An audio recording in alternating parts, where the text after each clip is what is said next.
I'm Nate, Edward, Olivia. and I'm Nora. Well, we all finally got to watch Oz, the Great and Powerful last Friday. Directed by the great and powerful Sam Raimi. And I enjoyed it more than I thought I would.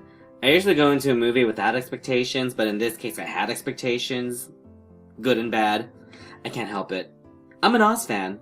And I am too. I enjoyed it more than I thought I would too. As a reader of the books, As of last week. I can say that the books are not totally ignored, but I hate to see an Oz prequel with no mention of Princess Ozma. Even Wicked mentioned Ozma. They did? In the books they did. I'm sorry, I haven't read the Wicked books. I just saw the musical. You're not a real fan. The movie opens with the same black and white motif, and even introduces the Oz characters as Kansas citizens, just like in the MGM film. I thought that was a nice homage. A character is supposed to be Dorothy's mother makes a quick appearance here too. Can we keep this a spoiler-free review from this point on? That was so not a spoiler. There are a lot of nods to the MGM film. And what I love about those nods is that they were very subtle, but obvious to the fans. I like that almost all of the witches are in this movie, except for Locasta. Locasta? I thought her name was Tatty Poo. Who are you guys talking about? They didn't read the books. We did. And yet, I still highly enjoyed myself. Though a prequel, this movie can also stand on its own. I was very impressed with Mila Kunis in this movie. She truly shines in her part. No spoilers. I loved Michelle Williams' performance, and it sounded like she was still using her Marilyn Monroe voice from when she played Marilyn Monroe. I think she should play Glinda in Wicked. She can sing. While on the topic of Wicked, there were also subtle references to that piece as well. One little girl in a wheelchair does not mean a subtle reference to Wicked. Oh!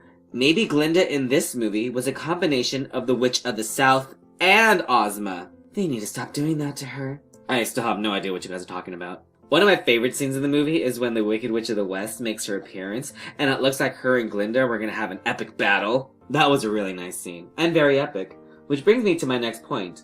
The movie overall felt like certain scenes were missing. It felt like the movie should have been a grand epic. I would have loved to have seen more character development with the witches and with our main character Oz. I'm surprised it wasn't longer. Haven't the Harry Potter movies proved that a long running time on a film is not necessarily a bad thing? What's bad, though, is a bad green screen. Yeah, the green screen in this movie I found a little distracting at times. But didn't that China doll look so real? She looked amazing. Watching the movie made me want to watch Disney's first foray into the Oz world, Return to Oz. It made me want to watch the original MGM movie. It made me want to change seats. The guy next to me in the theater smelled like a reefer. Are you serious? Yeah. I bet Pink Floyd's Dark Side of the Moon was playing in his head during the movie. I liked the movie. I think it could stand on its own, as well as be a companion piece to the MGM film. I wish the movie were a little better. It was close to being really good, but it's no Return to Oz. I will of course buy it on Blu-ray for Mila Kunis and Michelle Williams alone. I love them in this movie. I'd have to agree with Edward. I did like it, but I wasn't too impressed. I think I also agree with Nate that all it needed was a longer running time. I'm a Sam Raimi fan. I loved it. It was like a superhero Oz movie. I also thought he took these iconic characters in this iconic world, and he made them real. The movie really touched me. Now, let's hope the Wicked movie is much better than this one. Ooh, yes! I can't wait for that one. Raimi should direct Wicked.